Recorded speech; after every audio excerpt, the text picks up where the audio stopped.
नमस्कार दोस्तों, think guys में आप सभी का स्वागत है। आज हम social anthropology by Nadeem Hussain पर चर्चा कर रहे हैं, जिसमें हम कृषि समाज संरचना और कृषि का सामाजिक संगठन, agrarian social structure and social organisation of agriculture, इस विषय पर चर्चा करेंगे। चलिए चर्चा की शुरुआत करते हैं। कृषि सामाजिक संरचना का अध्ययन ग्रामीण समाजशास्त्र और सामाजिक नेतृत्व शास्त्र में गंभीर अध्ययन का मसला रहा है। यदि शब्दकोश में परिभाषित अर्थ को माने तो कृषि के एग्रेरियन का अर्थ भूमि अथवा उसकी धारिता या भूमि के सामूहिक वितरण एवं कृषि के हितों को संगठित करने या उनको पुष्ट करने से लगाया जाता है। कृषक का मंतव्य एक विशेष प्रकार के मूल्यों से लगाया जाता है, जिसके अनुसार कृषि सबसे प्राकृतिक एवं आवश्यक व्यवसाय है और खेत ही रहने के लिए आदर्श स्थान है। इस प्रकार कृषक समाज किसी भी प्रकार का समाज, विशेषकर पारंपरिक समाज है, जो औद्योगिक उत्पादन के बजाय मूलतः कृषि उत्पादन और उससे संबंधित शिल्पों पर आधारित है। यदि हम इसे और विस्तृत रूप में कहें तो यह कहा जा सकता है कि ज़मीन पर आश्रित समाज अपने उत्पादन के तरीकों के अंतर्गत मूलतः कृषि और खेतों को जोतने, बोने और फसल काटने पर ध्यान देता है। इसी इसकी यही गतिविधि इसे शिकारी संग्रह समाज से अलग करती है, जो कि अपने खाद्य पदार्थों में से कुछ का भी स्वयं उत्पादन नहीं करता, और बागवानी समाज से भी, जिसमें से खाद्य पदार्थों को खेतों की बजाय छोटे छोटे बागों में उगाया जाता है। ये किसने कहा था? The Blackwell dictionary of sociology 1995। अब बात करते हैं आर देसाई, आंद्रे और कई अन्य की। उन्होंने भारत में कृषक सामाजिक संरचना को स्पष्ट करने में भारी योगदान दिया। बेते ने कृषि समाज संरचना को परिभाषित करते हुए यह मत स्पष्ट किया कि यह सिर्फ किसान आधारित नहीं है। कृषक समाजों और संस्कृतियों के अध्ययन से कुछ अतिरिक्त मत निकलते हैं। इस प्रकार कृषक समाज में छोटी भूमिका निभाने वाले सभी लोगों से मिलकर यह समाज बनता है। उन्होंने यह भी कहा कि कृषक सामाजिक संरचना का अध्ययन मूलतः दो आयामों के इर्द गिर्द होना चाहिए। पहला टेक्नोलॉजिकल अरेंजमेंट, प्रौद्योगिकी व्यवस्था। दूसरा सोशल अरेंजमेंट, सामाजिक व्यवस्था। पहले के अंतर्गत मूलतः इकोलॉजिकल कंडीशंस, पारिस्थितिकी स्थितियाँ व कृषि संबंधी प्रौद्योगिकी, जिसको हम कहते हैं एग्रीकल्चर टेक्नोलॉजी, आती है। और दूसरी व्यवस्था के अंतर्गत भू स्वामित्व एवं नियंत्रण, सत्ता समीकरण, भूधारिता तथा संबद्ध सामाजिक परिस्थितियाँ आती हैं। कृषक समाज इस संपूर्ण व्यवस्था का आधार है। सोशल फ्रेमवर्क ऑफ एग्रीकल्चर, कृषि के सामाजिक ढांचे को समझने के लिए आंद्रे बेते द्वारा 1974 में लिखी गई किताब सोशल फ्रेमवर्क ऑफ एग्रीकल्चर ग्रामीण समुदाय अथवा कृषक समाज की गहरी समझ और भारतीय परिवेश में उसके विभिन्न प्रकार के असर तथा आयामों पर पकड़ के लिए महत्वपूर्ण है। कृषि को सामाजिक संरचना से अलग करके इस ढंग से समझा नहीं जा सकता, क्योंकि ये दोनों साथ साथ घटित होते हैं। एशिया के कम विकसित और विकासशील देशों के बारे में यह बात खास तौर पर सच है कि जहां आर्थिक संगठन की पश्चिमी के औद्योगिक समाजों के मुकाबले कम स्वायत्तता है, तो यहाँ पे इकोनॉमिक सोवरेनिटी कम है कंपेयर टू डेवलप्ड इकोनॉमी, ऐसा कहना है। इस प्रकार ऐसे एशियाई समाजों में आर्थिक संगठन विभिन्न प्रकार के सामाजिक संस्थाओं से अधिक निकटता से गुथा हुआ पाया जाता है। इस संस्थाओं का कार्य आंशिक रूप से आर्थिक और आंशिक रूप से गैर आर्थिक है। वह आर्थिक गतिविधियों में सामाजिक ढांचे के महत्व पर यह दर्शाते हुए और अधिक जोर देते हैं कि आर्थिक गतिविधियों में व्यक्तियों का आपसी लेन देन निहित रहता है, जिसके अधिकार और दायित्व सामाजिक रूप से परिभाषित है। कृषि की तरह लगभग ऐसी गतिविधियां सामाजिक रूप से संगठित की जा सकती हैं। तो इसमें हम ये देख सकते हैं, जो इकोनॉमिकली बैकवर्ड क्लासेस हैं इंडिया में, डिफेंस में जो लोग हैं वो डिफेंस से सैलरी लेते हैं, लेकिन देश का डिफेंस भी करते हैं, देश की सुरक्षा भी करते हैं, सिक्योरिटी भी प्रोवाइड करते हैं। कुछ ऐसे लोग हैं जो खेतों में खेती करते हैं, फिर खेती के सामान का व्यापार करते हैं, लेकिन वो ज़मीन से जुड़े लोग हैं जो देश को अन्न खिलाते हैं, देश का पेट भरने का काम करते हैं। तो उसको किसान कहा जाता है, या किसान से जुड़ा हुआ व्यक्ति कहा जाता है, किसानी से जुड़ा हुआ व्यक्ति कहा जाता है। चाहे उसमें हॉर्टिकल्चर हो, चाहे मुर्गी पालन हो, चाहे अंडे पालन हो, चाहे ऐसे बहुत सारी चीज़ें हैं जिसमें हम जिसको एग्रीकल्चर, फिशरीज़ को भी एग्रीकल्चर सोसाइटी के अंतर्गत रखते हैं। फिर इसी की तरीके से कुछ लोग होते हैं जो हेल्थ सेक्टर में काम करते हैं, वहाँ से उनको पैसा भी मिलता है, तो वो भी एक तरीके से सामाजिक कार्य करते हैं। चलिए आगे बढ़ते हैं। कृषि समाज, पीजेंट सोसाइटी। कृषक समाज लघु स्तरीय सामाजिक संगठन है, उसमें किसानों का वर्चस्व रहता है। कृषक समाजों को नृतत्व शास्त्रियों ने विभिन्न प्रकार से परिभाषित किया और समझाया है। कृषक समाजों की औपचारिक परिभाषा करने वाले पहले नृतत्व शास्त्री A.L. क्रोबर थे। उन्होंने कृषक समाजों को आंशिक समाज, पार्ट सोसाइटी बताया था। इससे यह पता लगता है कि यह एक वृहद समाज पर प्रौद्योगिकीय, आर्थिक, राजनीतिक, प्रशासनिक, धार्मिक और नैतिक क्षेत्रों में आश्रित था। जॉर्ज फॉस्टर ने क्रोबर की अवधारणा के आगे उसको आगे बढ़ाते हुए कृषक समाज को आधा समाज, हाफ सोसाइटी कहा है।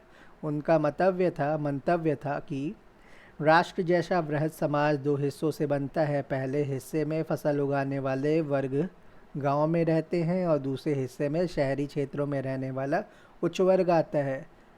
वृहद समाज का फसल उगाने वाले वर्ग से बनने वाला हिस्सा कृषक समाज अथवा आधा समाज कहलाता है। रॉबर्ट रेडफील्ड ने भी क्रोबर का अनुसरण किया और उन्होंने भी कृषक समाज को आंशिक समाज के रूप में परिभाषित किया। वर्ष 1960 तक समाज शास्त्र में कृषक समाज का अध्ययन अधिकतर उपेक्षित था। इस समाज के बारे में माना जाता था कि इतिहास में इसकी कोई महत्वपूर्ण भूमिका नहीं है। यह धारणा इस तथ्य के बावजूद बनाई गई थी कि लिखित इतिहास की अधिकतर अवधि में और दुनिया के कई हिस्से में कृषक मौजूद रहे हैं। 1960 के दशक में एरिक वुल्फ 1966 और बैरिंगटन मूर 1967 जैसे प्रमुख कार्यों के प्रकाशन के साथ ही इस दृष्टिकोण में परिवर्तन आया और नृतत्व शास्त्र यानी एंथ्रोपोलॉजी और राजनीतिक अर्थव्यवस्था, पॉलिटिकल इकॉनमी में विकसित अवधारणा को समाजशास्त्र में समाहित कर लिया गया। सोशियोलॉजी में इसको इंक्लूड कर लिया गया।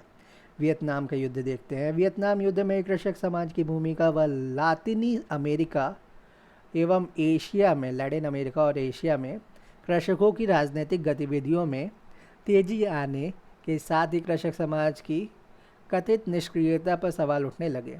मार्क्सवादी पुस्तकों में आंशिक रूप से माओवादी और 1949 की क्रांति के कारण वॉर और उसके बाद चीन की घटनाओं के असर में यह सवाल उठा कि तीसरी दुनिया में कृषक समाज समाजवाद की क्रांतिकारी ताकत का प्रतिनिधि है या नहीं।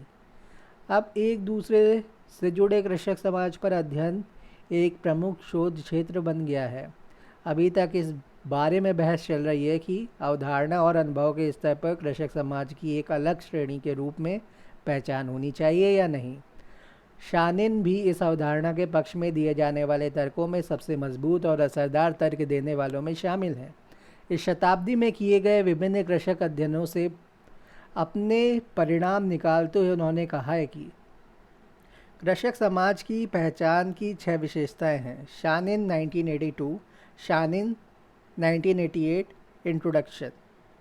इसके अनुसार पहला है पारिवारिक खेत प्रमुख आर्थिक इकाई हैं, इसी के इर्द गिर्द उत्पादन, श्रम और उपभोग व्यवस्थित हैं। दूसरा है भूमि को जोतना प्रमुख गतिविधियां हैं जिसके साथ न्यूनतम विशेषज्ञता और विभिन्न कार्यों के लिए पारिवारिक प्रशिक्षण भी जुड़े हुए हैं।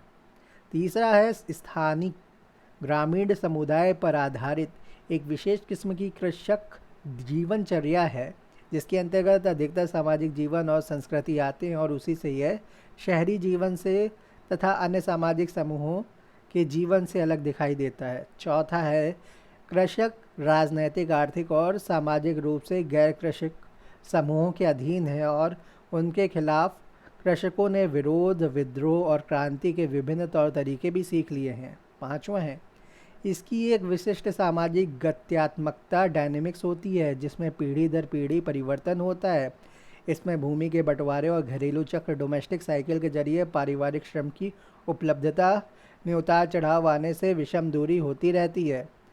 और अंतिम है विशेषकर समकालीन दुनिया में संरचनात्मक परिवर्तन का एक आम प्रतिमान है जिसमें किसान विपणन के संपर्क में आते हैं, मार्केटिंग वगैरह होती है। फिर ऐसा अवसर कृषि व्यवस्था, एग्री बिजनेस जैसी बाहरी संस्थाओं के जरिए होता है और धीरे धीरे कृषक राष्ट्रीय राजनीति में आ जाते हैं। इन सामान्य परिवर्तनों का सटीक परिणाम पूर्व निर्धारित नहीं होता।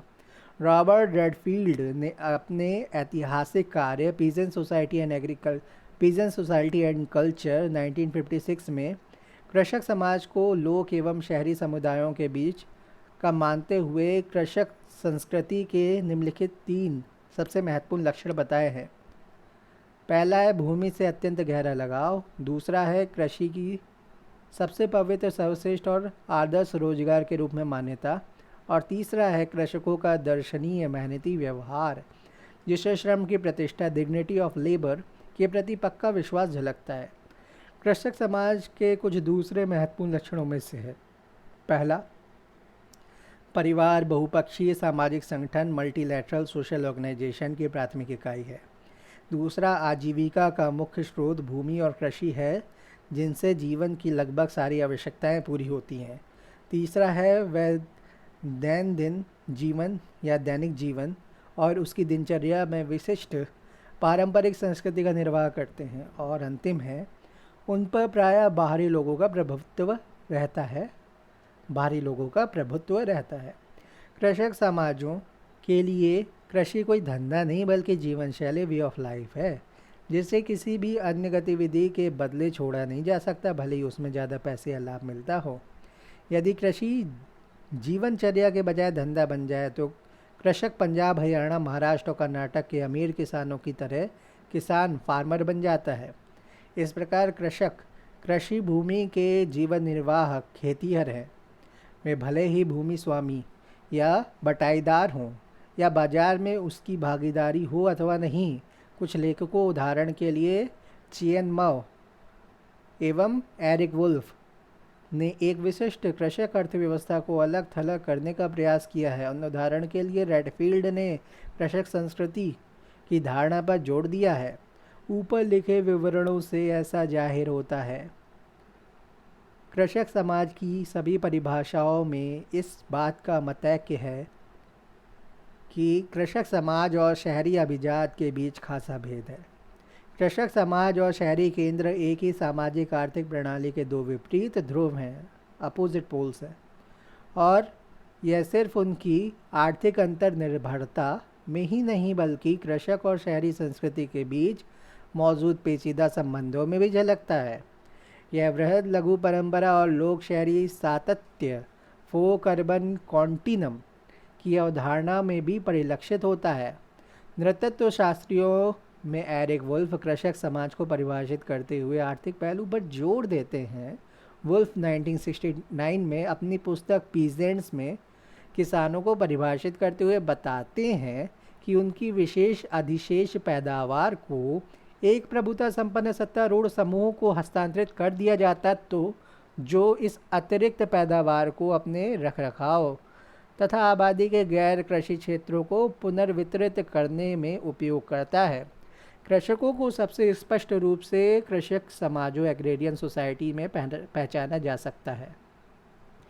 यह महत्वपूर्ण है कि आबादी के सिर्फ फसल उगाने वाले वर्ग को ही कृषक समाज या कृषक समुदाय नहीं माना जा सकता। इसमें ऐसे लोग भी शामिल हैं जिन्हें विश्लेषण के आधार पर भले ही कृषक की परिभाषा में न रखा जा सके मगर फिर भी वे कृषक समुदाय में शामिल हैं।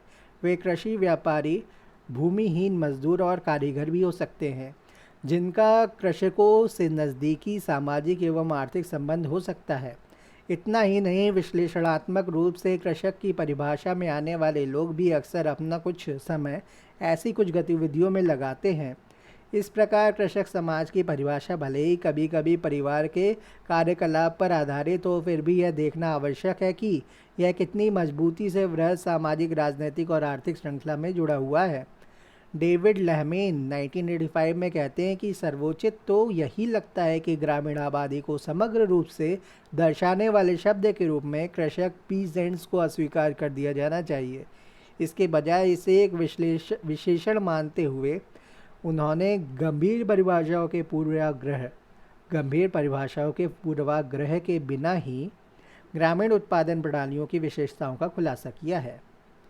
कृषक समाज की विशेषताएं Kroeber, Foster, Redfield, Wolf, Norbeck, Thorner, Shanin, Andre Beteille तथा कृषक समाजों के बारे में लिखने वाले कई अन्य नृतत्व शास्त्री, एंथ्रोपोलॉजिस्ट और समाजशास्त्रियों, सोशियोलॉजिस्ट ने निम्नलिखित विशेषताओं को कृषक समाजों का स्वभाव बताते हुए सहमति जताई है। पहली, नगर और राज्य के साथ कृषक समाज का भी लंबा इतिहास है। दूसरी, कृषक समाज में व्यक्तिगत संबंधों पर आधारित सामाजिक प्रणाली प्रचलित है। इसमें ग्रामीण समुदाय भी शामिल है, जिसमें लोग एक दूसरे को रोजगार, रस्म और रिवाज तथा खाली समय बिताने संबंधी गतिविधियों में भागीदारी के कारण जानते पहचानते हैं। यह निकट संबंधी व्यक्तिगत संबंधों पर आधारित सामाजिक प्रणाली के जन्मदाता हैं। प्रत्येक गांव के निवासियों के अपने ग्रामीण समुदाय के बाहर भी कुछ व्यक्तियों से निजी संबंध होते हैं। कृषक समाज के लिए कृषि का महत्व लाभ के लिए धंधा नहीं बल्कि आजीविका का माध्यम है। ऐसा नहीं है कि कृषक अपनी फसल में से कुछ हिस्से को बेचना नहीं चाहते, मगर ऐसी बिक्री का उनका मनोरथ नहीं होता। ऐसी बिक्री को एक विनिमय के रूप में समझा जा सकता है, जिससे एक निश्चित जीवनचर्या चल सके और बुनियादी आवश्यकताएं पूरी की जा सकें। इस प्रकार कृषकों की प्राथमिकता चिंता जीवन निर्वाह उत्पादन, सब्सिस्टेंस प्रोडक्शन की होती है, और जो खाद्यान्न एवं अन्य वस्तुओं वे पैदा करते हैं, उत्पादन करते हैं, उनमें से अधिकतर का उपभोग वे स्वयं कर लेते हैं। अगला है, कृषक समाज पुरानी प्रौद्योगिकी, ओल्ड टेक्नोलॉजी एवं न्यून कृषि उत्पादकता पर आधारित है। दुनिया के अनेक भागों में उनकी प्रौद्योगिकी में नवपाषाण काल से लेकर आज तक कुछ विशेष परिवर्तन नहीं आया है। कृषक अर्थव्यवस्था से कृषि, सरल प्रौद्योगिकी, जीवन यापन के लिए उत्पादन, सीमित संख्या में फसलें उगाना और पर्यावरण पर प्रत्यक्ष निर्भरता का पता चलता है। कृषक समाज अपने आर्थिक व्यवहार को तत्काल उपभोग एवं उत्सव धर्मिता, सेरिमोनियलिज्म की भौतिक रूपों में पूर्ति की दिशा में केंद्रित रखता है। पहली बात कृषक समाज के चारित्रिक गुणों में विलंबित पारितोषण, डिफर्ड ग्रेटिफिकेशन की है, जैसे बचत के बजाय खर्च करने की प्रवृत्ति, कल के बजाय आज खर्च करना। दूसरी बात यह है कि हर एक कृषक समाज उत्सव के मौके पर बनाए जाने वाले व्यंजनों, आतिशबाजी, धूप अगरबत्ती, पारंपरिक भुगतानों तथा दायित्व करों, हिस्सेदारियों, अन्य देनदारियों तथा किराए आदि की मद में वह धार्मिक समारोहों और सामाजिक हैसियत की भौतिक मांगों को पूरा करने की कोशिश करता है। कृषक समाज का नगरीय केंद्रों से संचार हमेशा बना रहता है।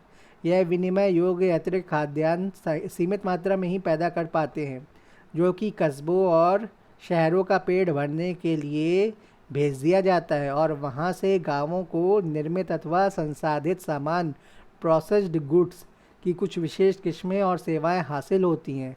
इस प्रकार के लेन देन को आमतौर पर कस्बों और नगरों में स्थापित मंडी प्रणालियों के जरिए अक्सर आयोजित करके उसका निर्वाह किया जाता है। इनकी कई संस्थाएं राष्ट्रीय संस्थाओं का ही स्थानीय संस्करण है, जैसे आर्थिक लेन देन में राष्ट्रीय मुद्रा का प्रयोग और राष्ट्रीय शिक्षा प्रणाली।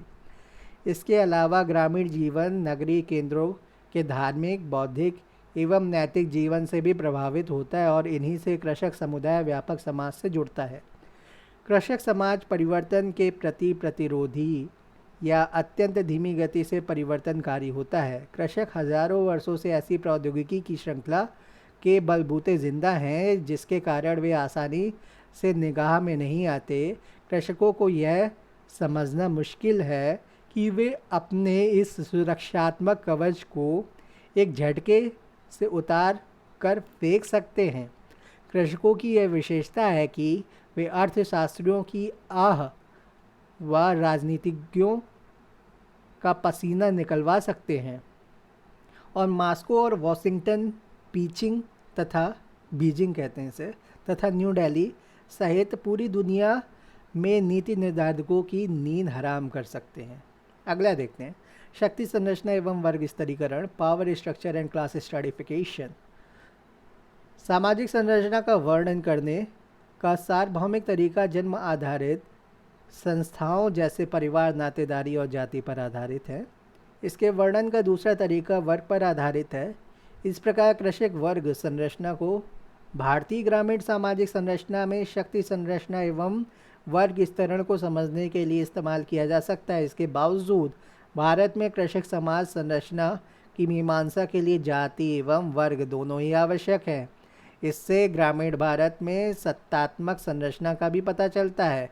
इस प्रकार से जब हम कृषक वर्ग विस्तरण की बात करते हैं तो हमें ग्रामीण भारत की बेहतर तस्वीर दिखाई देती है, जिसे प्राचीन काल से ही सिर्फ जाति वर्गीकरण के नज़रिए से देखा जाता रहा है।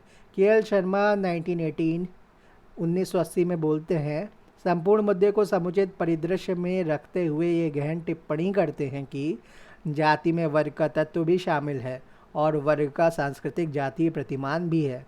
इसलिए दोनों प्रणालियों को विश्लेषणात्मक रूप में भी आसानी से अलग नहीं आंका जा सकता। मोटे तौर पर भारत में कृषक वर्ग संरचना अंग्रेजी औपनिवेशिक शासन में गढ़ी गई थी। यह भू राजस्व प्रणाली का परिणाम थी जिसे अंग्रेजी राज में ही तैयार और लागू किया गया था। तब 3 वर्ग थे: भूस्वामी, बटाईदार और खेतीहर मजदूर। डैनियल थॉर्नर 1973 में कहते हैं, अपने बहुमूल अध्ययन में इन 3 वर्गों को इस प्रकार परिभाषित करते हैं: भूस्वामी प्रोप्राइटर्स, कामकाजी कृषक, वर्किंग पीजेंट्स, मजदूर लेबरर्स। कामकाजी भाषा में उन्होंने इनको मालिक, किसान और मजदूर कहा है। भूस्वामी अथवा मालिक प्राचीन काल से ही ऊंची जाति समूहों के थे। वे लगान जमा करते थे और भूस्वामी होने के बावजूद स्वयं खेती को जोतते बोते नहीं थे। थॉर्नर वही का मानना था कि भूस्वामी या मालिक की श्रेणी ऐसे परिवारों के संदर्भ में बनाई गई जहां कृषि आमदनी प्राथमिक तौर पर हालांकि प्रायः पूर्णतः नहीं, धरती की मालिकाना अधिकारों से प्राप्त की जाती थी। यानी जैसे टीनेंट रेंट लेते हैं उसी के तरीके से टीनेंट से रेंट लिया जाता है, जैसे उसी तरीके से। इसका मतलब यह है कि पारिवारिक आय के भले ही कोई अन्य स्रोत हो, जैसे कोई व्यवसाय या व्यापार, मगर कृषि से मुख्य आमदनी पारिवारिक मालिकाने वाली भूमि पर होने वाले पैदावार में हिस्से के रूप में होती थी। यह हिस्सा पहले से ही किराए के रूप में वसूला जाता था। आमतौर पर किराया नकद लिया जाता था, मगर यदि बटाईदार फसल के बंटवारे के आधार पर तय होती थी तो किराए के बदले उपज भी ले ली जाती थी। अपने खेतों को बटाई पर देने के बजाय भूस्वामी मजदूरों से उन पर अपने लिए खेती भी करवाया करते थे। दिहाड़ी पर रखे गए इन मजदूरों की निगरानी वे खुद भी करते थे और अपने कारिंदों से भी करवाया करते थे। कभी कभी वे खुद भी खेतों में जाकर मजदूरों के साथ मिलकर खेतीबाड़ी संबंधी कार्य किया करते थे। इसमें मुख्य भूमिका उनके आमदनी के स्रोतों की मानी जानी चाहिए। यदि उनकी अपने हाथों से जोते बोने जाने वाले खेत के उस हिस्से से बटाई पर दी गई भूमि से होने वाली आमदनी के मुकाबले आमदनी कम होती थी जिसे वे खुद जोतते बोते थे या मजदूरों से उसमें काम करवाते थे, मालिकों के समूह या वर्ग के अंतर्गत 2 उप समूह छांटना संभव है। इसमें एक समूह के अंतर्गत बड़े अनुपस्थित भूस्वामी आते हैं जिनकी 1 से अधिक गांवों में ज़मीन है।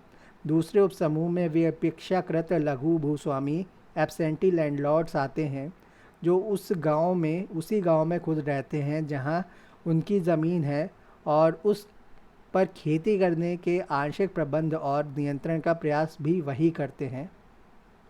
इस वर्ग के अधिकतर लोग ऊंची जातियों के होते हैं। कामकाजी कृषकों के वर्ग किसान के रूप में उल्लिखित का भी भूमि में घोषित स्वामित्व हित है।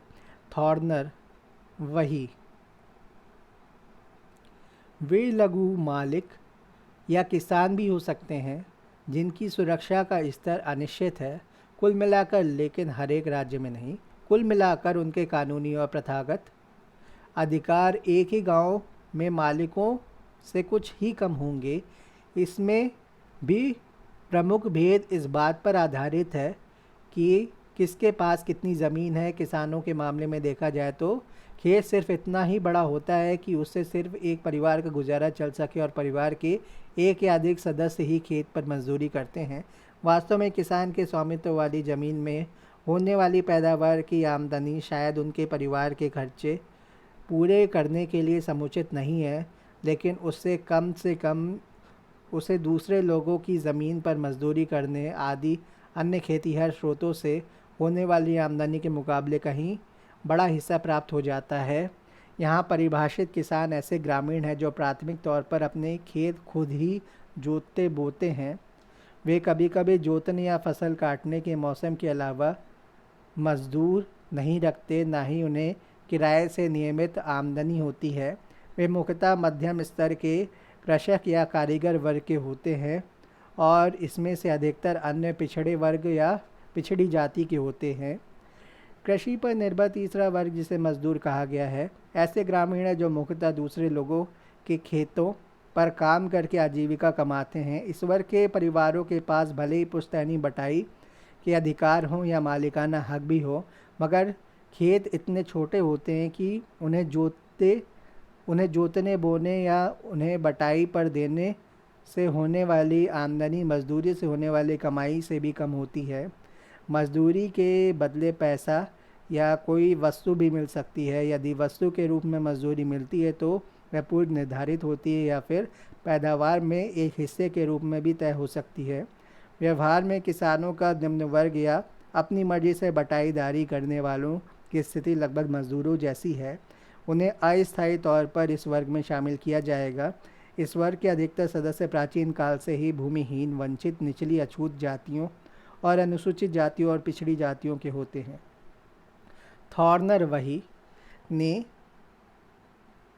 यह ठीक ही कहा है कि भूहितों के इस सोपानात्मक हायरार्किकल संरचना को बनाए रखने के लिए यह आवश्यक है कि पैदावार का एक मोटा हिस्सा कृषि के लिए कोई भी श्रम न करने वाले वर्ग के लिए सुरक्षित रखा जाए। विभिन्न उच्च वर्ग के मालिकों को देने के बाद किसान के पास जो कुछ भी बचता था उसमें से भी उन्हें वसूली के लिए या फिर साहूकार के कर्ज को चुकाने के लिए हिस्सा देना पड़ता था। इस प्रकार खेती पर निर्भर वर्गों में सत्ता और शक्ति संरचना अधिकतर शोषण और वंचना पर आधारित रही है। D.N. धनाग्रे 1983 में अपनी महत्वपूर्ण पुस्तक में कहते हैं कि थारनर द्वारा प्रतिपादित श्रेणियों और उपसमूह भारत के कृषि पर निर्भर समाज की सामाजिक संरचना के यथार्थ से काफ़ी मिलते हैं, लेकिन इन श्रेणियों को ऐसे व्यवसाय और अधिक एकीकृत तरीके से फिर से समायोजित अथवा समूहों में बांटने और कृषक समाजों के अध्ययन में सामूहिक रूप से प्रयुक्त अवधारणाओं तथा मापदंडों के आधार पर पुनर्निर्धारित करने की आवश्यकता है। ऐसा नमूना लेनिन और मार्क्स के कार्यों से तैयार किया जा सकता है, विशेषकर क्रमशः रूस और चीन के समाज में कृषि पर निर्भर वर्गों के विश्लेषण से संबंधित कार्यों में से लिया जा सकता है। यह वर्ग मोटे तौर पर निम्नलिखित श्रेणियों में समाहित किए जा सकते हैं: जमींदार लैंडलॉर्ड्स, अमीर किसान रिच पीजेंट्स, मझले किसान मिडिल पीजेंट्स, गरीब किसान पुअर पीजेंट्स, भूमिहीन मजदूर लैंडलेस लेबरर्स। धनाग्रे वही का भी यही मानना है या कहना है कि भारत के विभिन्न अंचलों में इन कृषक वर्गों, एग्रेरियन क्लासेस, जातियों, धार्मिक या निर्जाति समूहों, एथनिक ग्रुप्स आदि के रूप में विशिष्ट स्तरीय समूहों का सामाजिक संगठन के रूप में समझना इतना अधिक जटिल है कि इन्हें किसी सीधे साधे फॉर्मूले में नहीं डाला जा सकता है। इसके बावजूद ढीले ढाले और व्यापक वर्गीकरण के लिए इसे आधार बनाया जा सकता है। उदाहरण के लिए ज़मींदार और अमीर भूस्वामी उत्तर भारत में ज़मीन न जोतने बोने वाले नगरीय साहूकारों और मालिक सहित ब्राह्मण, ठाकुरों और बनिया जैसी ऊंची जातियों के थे। आंध्र प्रदेश के कम्मा, रेड्डी और राव, मैसूर से वोकालिग्गा और लिंगायत, गुजरात क्षेत्र में पट्टीदार, महाराष्ट्र में मराठा और देशमुख का उदाहरण स्थानीय प्रभुत्ता संपन्न भूस्वामी जातियों के रूप में दिया जा सकता है। मंझोले और गरीब किसान अधिकतर कर्ज के बोझ से दबे रहते थे और ये मूलतः किसानों, कारीगरों आदि की पारंपरिक जातियों से थे। भूमिहीन मजदूर अधिकतर अछूत जातियों या अनुसूचित जातियों आदि से थे।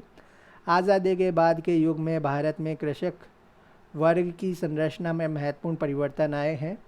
भू सुधार और ग्रामीण विकास कार्यक्रमों के सहारे नई परिवर्तनकारी ताकतें उभरी हैं। दरअसल राष्ट्रवादी आंदोलन में उभार के साथ ही सामंतवादी वर्ग संरचना को चुनौती मिलनी शुरू हो गई थी।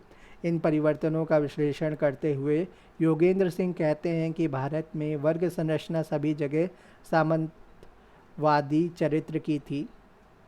सामंतवादी वर्ग संरचना को राष्ट्रवादी आंदोलन से चुनौती मिलनी शुरू हुई, क्योंकि तब कृषक वर्गों की परिवर्तनकारी विचारधारा को स्वीकार किया गया और राष्ट्रीय नेतृत्व ने भी शोषित कृषक समाज का पक्ष लिया और देश के विभिन्न भागों में किसान आंदोलनों का नेतृत्व किया। इसलिए आज़ादी के बाद अधिकतर राज्यों में भूमि सुधार कार्यक्रम शुरू किए गए विनोबा भावे द्वारा, और कृषक वर्ग संरचना को बदलने के लिए शुरुआत की गई। कृषक वर्ग संरचना के अधिकतर समाजशास्त्रीय अध्ययनों में सामाजिक परिवर्तनों की इन प्रक्रियाओं का जिक्र किया गया है। इसके साथ ही ऐसे अध्ययनों में उल्लेखित महत्वपूर्ण संकेत हैं आज़ादी के संघर्ष के दौरान प्रतिपादित भूमि सुधार के सिद्धांतों और बाद में भूमि सुधार के लिए उठाए गए वास्तविक कदमों से भी गांव की वर्ग संरचना में कोई समाजवादी परिवर्तन नहीं आया है। इस कमी को आंशिक तौर पर भारतीय राजनीतिक और प्रशासनिक अभिजात के वर्ग चरित्र के विश्लेषण से समझा जा सकता है, जो कि आवश्यक आमूलचूल सुधारों की राह में बाधक रहा है। वर्तमान भूमि सुधारों से जो प्रक्रिया शुरू हुई उसके द्वारा अमीर किसानों की सुरक्षा और आर्थिक संपन्नता बढ़ गई है, लेकिन आर्थिक स्तर और पट्टेदारी की स्थिरता दोनों ही लिहाज से लघु किसानों की हालत खराब हुई है। सामंतवादी और प्रथागत बटाईदारी कम हुई है और ठेका मजदूरी और दिहाड़ी मजदूरी जमींदारी प्रणाली जैसी पूंजी प्रथा शुरू हो गई है। कृषक व्यवस्था में एक नए अमीर मध्यम स्तर के वर्ग का उदय हुआ है और इसमें से सभी भूतपूर्व जमींदार नहीं हैं। उच्चतम और न्यूनतम वर्गों के बीच वर्गीय विषमताएं घटने के बजाय बढ़ी हैं। भूमि सुधारों के लाभ अभी तक खेतीहर मजदूरों या पूर्व जमींदारों के बजाय तेजी से उभर रहे मझोले कृषक समाज को अधिक मिले हैं। कृषक वर्ग संरचना में इन विसंगतियों के परिणाम स्वरूप ग्रामीण सामाजिक प्रणाली में तनाव बढ़ गए हैं और भविष्य में उनके और बढ़ने की आशंका है। और अंत में गांव में चल रहे वर्तमान वर्गीय परिवर्तनों के पीछे कुछ के बुर्जुआकरण, जिसको हम एम्बॉर्जुइसमेंट कहते हैं, और कई सामाजिक स्तरों में सर्वहाराकरण, जिसको हम प्रोलेटेरियनाइजेशन कहते हैं, प्रोलेटरानाइजेशन कहते हैं, कि सामाजिक प्रक्रिया का हाथ है।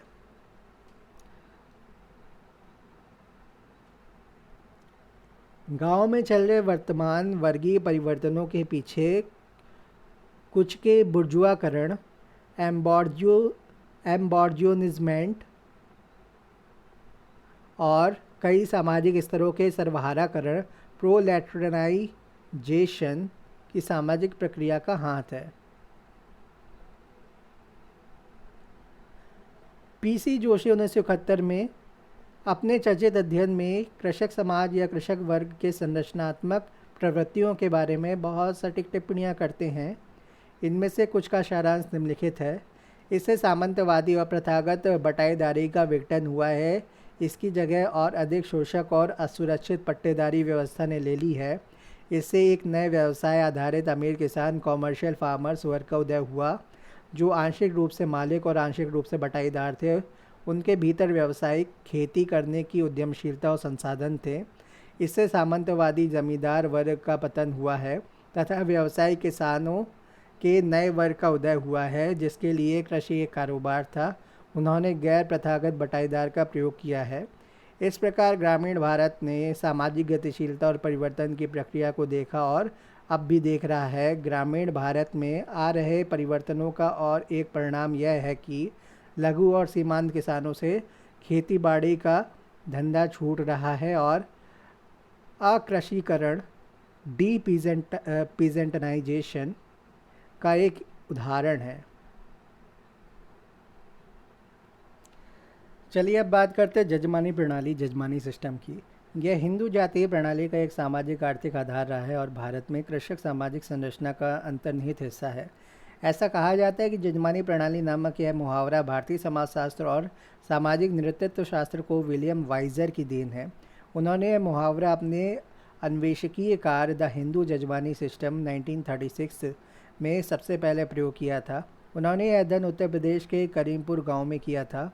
अपने इस मौलिक योगदान में वाइजर ने यह विस्तार पूर्वक बताया है कि माल और सेवाओं गुड्स एंड सर्विसेज के उत्पादन और विनिमय में विभिन्न जातियां किस प्रकार एक दूसरे से लेन देन करती हैं। देश के विभिन्न हिस्सों में हालांकि इस मुहावरे के क्षेत्रीय उपनाम हैं, मगर जजमानी प्रणाली समाजशास्त्री साहित्य में एक मानवीकृत शब्द बन गया है। जजमानी प्रणाली के अंतर्गत गांव में हर एक जाति समूह को अन्य जातियों के परिवारों को कुछ मानकीकृत सेवाएं, स्टैंडर्डाइज्ड सर्विसेज देनी होती हैं। आमतौर पर इस मुहावरे का प्रयोग भूस्वामी, उच्च जातियों और भूमिहीन सेवारत जातियों के बीच माल और सेवाओं के लेन देन के सूचक के रूप में किया जाता है।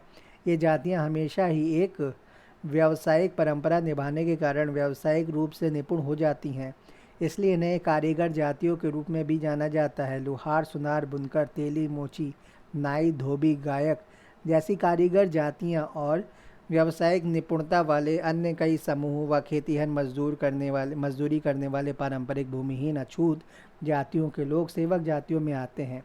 इन्हें कमीन, प्रजन और देश के विभिन्न हिस्सों में कई अन्य नामों से पुकारा जाता है। भूस्वामी उच्च जातियों को मोटे तौर पर जजमान, संरक्षक कहा जाता है। पीढ़ी दर पीढ़ी चलने वाले ये सेवा आधारित संबंध जजमान प्रजन संबंध कहलाते हैं। जजमानी प्रथा बुनियादी तौर पर उत्पादन, माल और सेवाओं के वितरण की कृषि आधारित प्रणाली है। जजमानी संबंधों के माध्यम से कारीगर जातियां भूस्वामी प्रभुता संपन्न जातियों के संपर्क में आती हैं। भूस्वामी जातियां अपनी कारीगर अथवा सेवक जातियों के प्रति उच्चता और पालनहार का सा रुख अपनाती हैं। करीमपुर गांव के इस अध्ययन में वाइजर वही निम्नलिखित क्रम में इस गांव में रहने वाली 24 जातियों के सदस्यों के बीच उत्पाद और सेवाओं के विनिमय की प्रणाली का वर्णन करते हैं।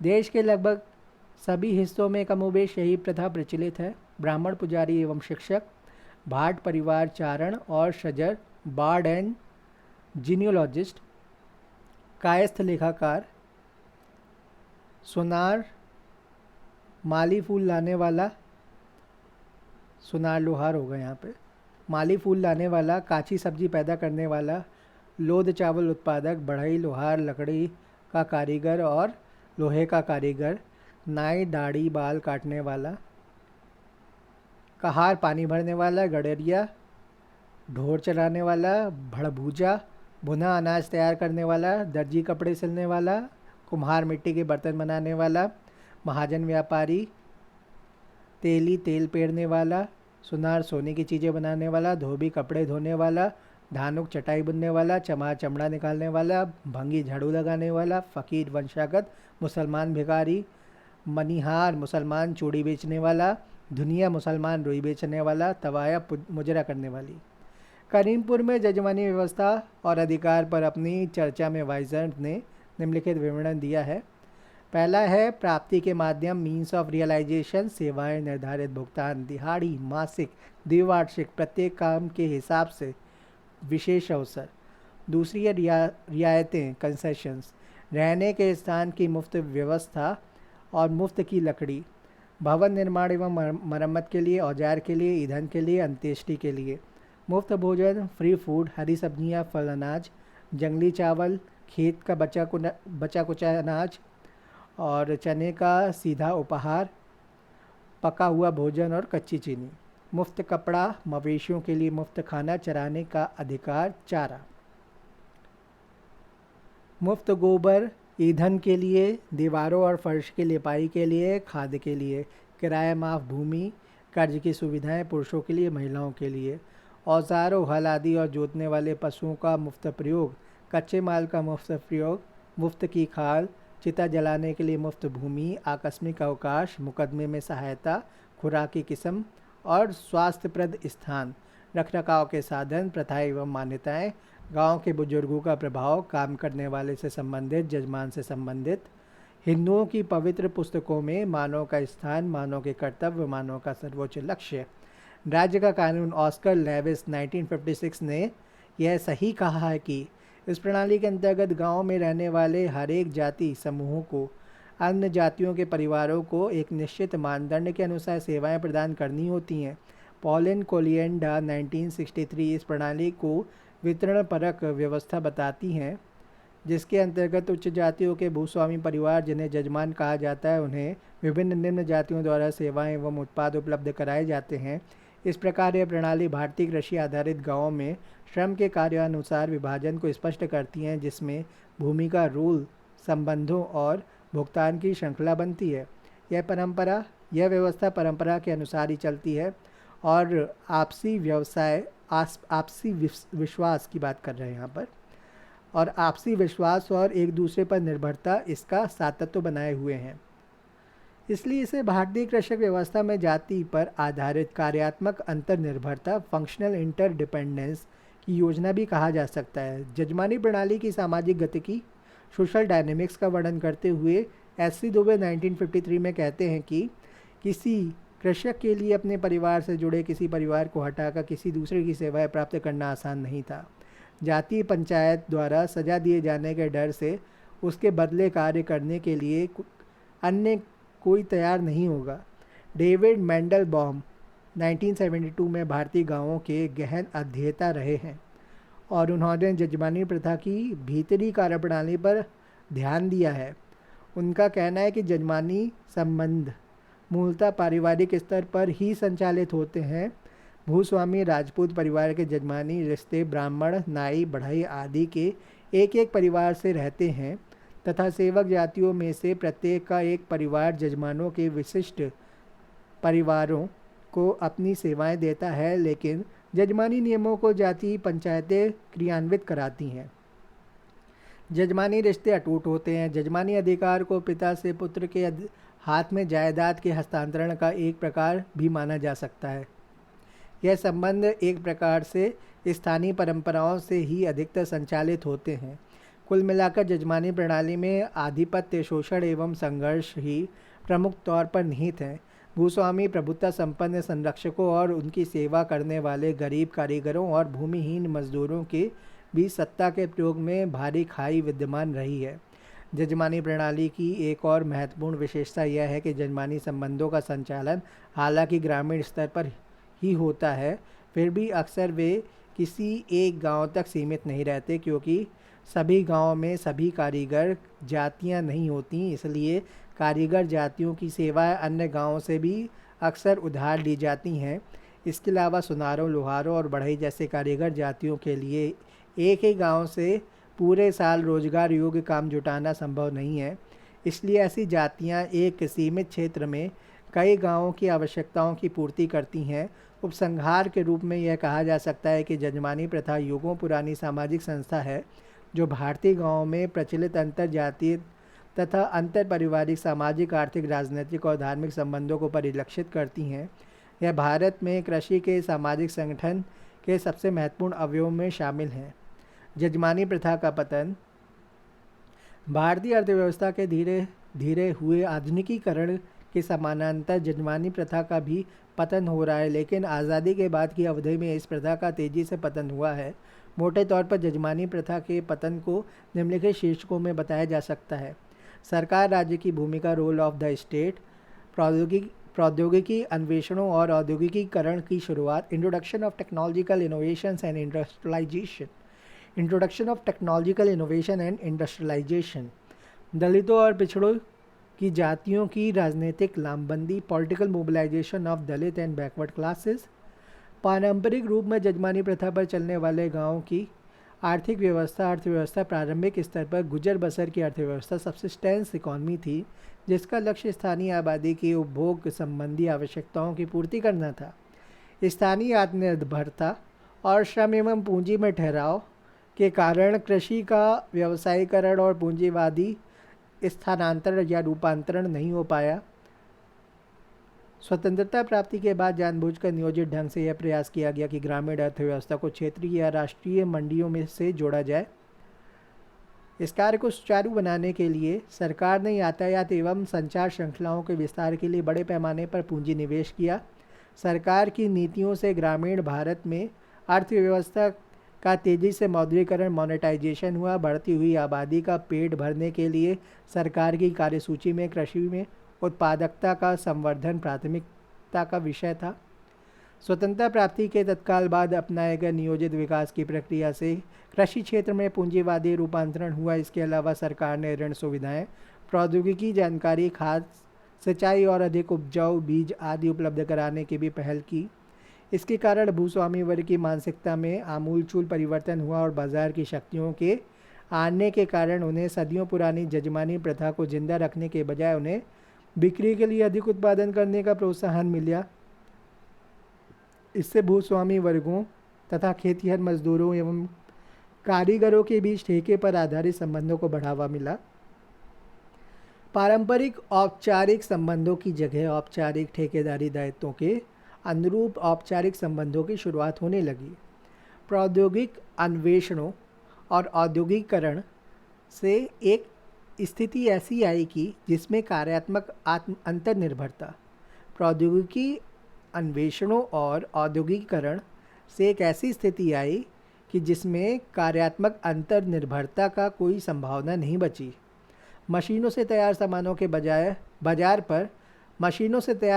के बाजार पर छा जाने और दूर दराज के ग्रामीण क्षेत्रों तक पहुंच जाने के कारण ग्रामीण कारीगरों को सीधे यंत्रों से स्पर्धा करने पर मजबूर होना पड़ा।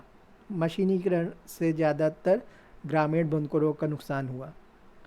आइए कुछ साधारण सी प्रौद्योगिकी खोजों व उनके प्रभावों का जायजा लें। दाढ़ी बनाने के लिए सेफ्टी रेजर की विश्वसनीयता बढ़ने और उसके कारण उसका प्रयोग बढ़ने की वजह से अपने यहाँ से दाढ़ी बनाने का रिवाज चल निकला और गांव के नाई का काम घट गया। स्टेनलेस स्टील के बर्तनों के आविष्कार से गांव के कुम्हार का महत्व घटा और गांव में बरमे यानी हैंडपंप लग जाने के कारण उच्च जातियों की कहारों पानी खींचकर उसे घरों तक पहुंचाने वालों पर निर्भरता कम हुई। इस सब के कारण अधिकतर कारीगर जातियां बेरोजगार हो गईं। इनमें से कई जातियों ने बाजार का रुख किया अथवा अपनी सेवाएं औपचारिक आर्थिक लेन देन के अंतर्गत नकद भुगतान के बदले देनी शुरू कर दी। इसके साथ ही सेवक जातियों के नए उभरते शहरी केंद्रों और औद्योगिक बस्तियों में पलायन का सिलसिला शुरू हो गया। गांव में छूट जाने वाले लोगों ने भूस्वामी अभिजात की ज़मीनों पर दिहाड़ी मजदूरी अपना ली। इस प्रकार ग्रामीण अर्थव्यवस्था अब अधिकांश शहरी और राष्ट्रीय अर्थव्यवस्था से एकीकृत होने लगी। आज़ादी से पहले राष्ट्रवादी आंदोलन में सामाजिक समानता के बारे में एक सैद्धांतिक और लगभग अर्धवैचारिक प्रतिबद्धता दिखाई दी थी। कमज़ोर वर्गों, दलित, आदिवासियों और पिछड़ी जातियों से समतामूलक और अन्याय और शोषण मुक्त नए समाज की स्थापना का वायदा किया गया था। उस दृष्टि से पिछड़ी जातियों के आंदोलनों ने भारत के दक्षिण और पश्चिम क्षेत्रों में अपना रंग जमा लिया था। संविधान के लागू हो जाने से सरकार उनके कल्याण और सशक्तिकरण के लिए प्रतिबद्ध हो गई। वर्तमान भारतीय समाज में एक अत्यंत स्थायी महत्व का परिवर्तन दलितों और पिछड़ों वर्गों में अपनी पहचान की नई भावना का प्रस्फुटन है। भारतीय जनसंख्या के पिछड़े वर्गों का लोकतंत्र में अपनी हिस्सेदारी के लिए संघर्ष और देश के विभिन्न हिस्सों में उनकी राजनीतिक लामबंदी शोषण मूलक जजमानी प्रथा के लिए गंभीर चुनौती साबित हुई है। जजमानी प्रभाव भूस्वामी उच्च जातियों की एक पारंपरिक कृषि पर निर्भर अर्थव्यवस्था में उत्पादन के साधनों पर नियंत्रण के साथ उनके एकाधिकारवादी अधिकार पर आधारित थी। पिछड़े वर्गों द्वारा नए आत्मविश्वास और लोकतंत्र में हिस्सेदारी के लिए उनके संघर्ष से जजमानी प्रथा पतन के गर्त में जा रही है। इसके बावजूद इस तर्क में भी दम दिखाई दे रहा है कि कमज़ोर वर्गों द्वारा इस प्रकार प्राप्त किए गए अधिकारों का नई आर्थिक नीतियों और वैश्वीकरण से फिर हनन होने के आसार बन रहे हैं। अब इसके बाद हम देखेंगे भूधारी और पट्टेदारी व्यवस्था, लैंड टेन्योर सिस्टम। फिर उसके बाद जमींदारी व्यवस्था, रैयतवाड़ी व्यवस्था, महालवाड़ी व्यवस्था और फिर परिवर्तनशील कृषक संरचना, चेंजिंग एग्रेरियन स्ट्रक्चर। इसके बाद क्या टॉपिक है? भारतीय कृषि में ढांचेगत अवरोध, ऐतिहासिक परिदृश्य,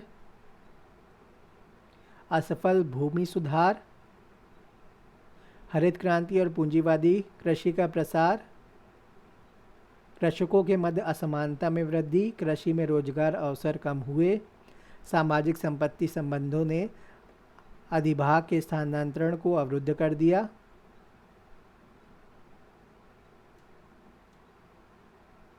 फिर वैश्वीकरण और भारतीय कृषि में संकट।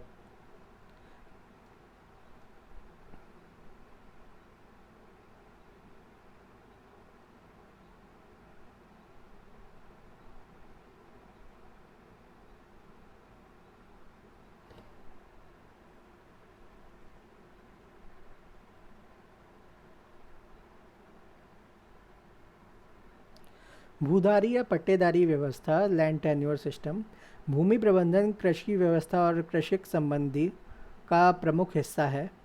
कृषि भूमि पर किराएदारी का तात्पर्य कृषि भूमि को अस्थायी तौर पर उस व्यक्ति को देना है जो वास्तविकता में अपने श्रम से उस पर खेती करता है और खेती की उपज के रूप में या नगद पैसे के रूप में भूमि का किराया अदा करता है।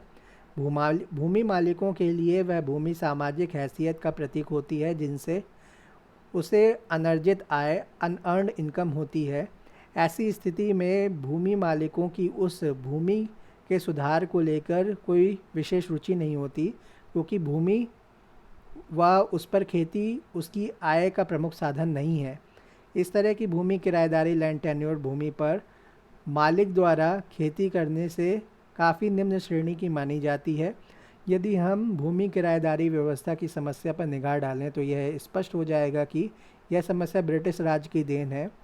इस तरह की भूमि व्यवस्था साम्राज्यवादियों के हितों का पोषण करती है। पूर्व ब्रिटिश काल में भारत में भूमि व्यवस्था की मुख्य विशेषताएं इस प्रकार थीं। यह सेल्फ रेलिएंट स्व आश्रित भूमि व्यवस्था थी, जिसमें वस्तु विनिमय व्यवस्था, अनाज के बदले अन्य सामानों के लेन देन प्रचलित थी। खेतीहर अपनी आजीविका के लिए किसी पर निर्भर नहीं थे, वे अपनी उपज का 1/8वां भाग लगान के रूप में अदा करते थे। राजा का कार्य कर इकट्ठा करके अनाज को सुरक्षित रखना और उसके लाने ले जाने की व्यवस्था करना था। R P Dutt 1979। British Raj के आने के बाद मोटे तौर पर 3 प्रकार की भूमि व्यवस्था अस्तित्व में आई। ज़मींदारी व्यवस्था, इस व्यवस्था में मुख्य भूमिका भूमि के मालिकों ज़मींदारों की थी। ज़मींदार सरकार और भूमि पर अन्न उपजाने वाले किसानों के बीच मध्यस्थ थे। यह व्यवस्था ईस्ट इंडिया कंपनी द्वारा 1765 में बंगाल, बिहार, उड़ीसा में कर इकट्ठा करके मुगल साम्राज्य को अदा करने के चलते अस्तित्व में आई।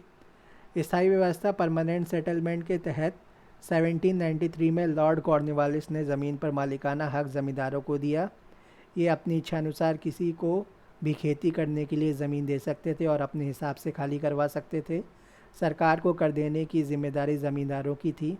ये भूमि के गैर कृषक मालिक थे। ज़मींदारी व्यवस्था 2 स्थितियों में थी, स्थायी व्यवस्था, अस्थायी व्यवस्था। स्थायी व्यवस्था के अंतर्गत भूमि पर कर लंबे समय के लिए तय किया जाता था, जबकि अस्थायी व्यवस्था में कर व्यवस्था थोड़े समय के लिए थी।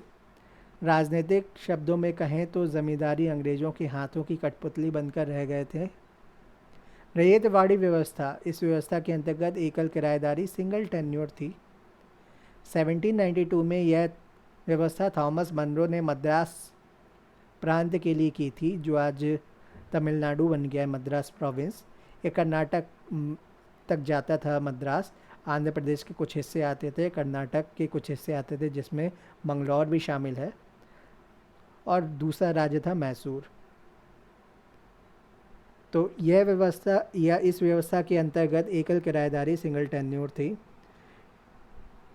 1792 में यह व्यवस्था थॉमस मुनरो ने मद्रास प्रांत के लिए दी थी, लेकिन धीरे धीरे बम्बई, मध्य प्रांत, असम और कुर्ग में भी लागू हुई। रैयतवाड़ी व्यवस्था में रैयत या रजिस्टर्ड भूमि मालिक को भूमि सीधे सरकार द्वारा दी जाती थी, जिसमें कोई मध्यस्थ नहीं होता था। उसकी किराएदारी जब तक वह उस पर खेती करता रहे तब तक की थी। दखल पट्टा, ऑक्यूपेंसी टेन्योर व्यवस्था में किराएदारी 20-30 वर्ष की होती थी। भूमि पर कर सरकार द्वारा भूमि की उपज के अनुसार तय होता था। दूसरी है महालवाड़ी व्यवस्था। इस व्यवस्था में गांव समूह या संयुक्त रूप से गांव की किराएदारी तय होती थी। 1833 में व्यवस्था आगरा और अवध में प्रचलित हुई, फिर पंजाब और मध्य प्रांत के कुछ क्षेत्रों में प्रचलित हुई। इस व्यवस्था में पूरा महाल यानी गांव भूमि या गांव की भूमि की ज़मींदारी से संबंधित होता था। इस व्यवस्था का पूरा आधार समुदाय विशेष की समूहगत व्यवस्था थी, जिसको हम कोऑपरेटिव सोसाइटीज़ के तरीके से भी मान सकते हैं आज के दौर में। नंबरदार गांव प्रधान की मालगुजारी कर वसूलने की जिम्मेदारी थी और वही उसे सरकारी खजाने में जमा कराता था। बेकार भूमि, पेड़, कुएं, तालाब इत्यादि सारे गांव की सार्वजनिक संपत्ति हुआ करते थे।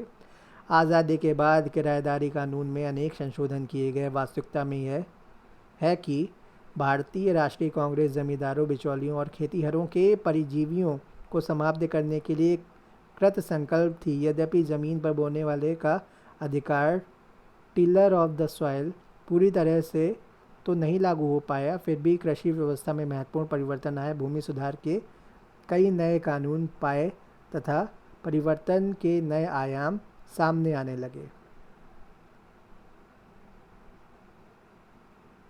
चलिए चर्चा को यहीं पे समाप्त करते हैं, इसके बाद आगे देखेंगे। धन्यवाद।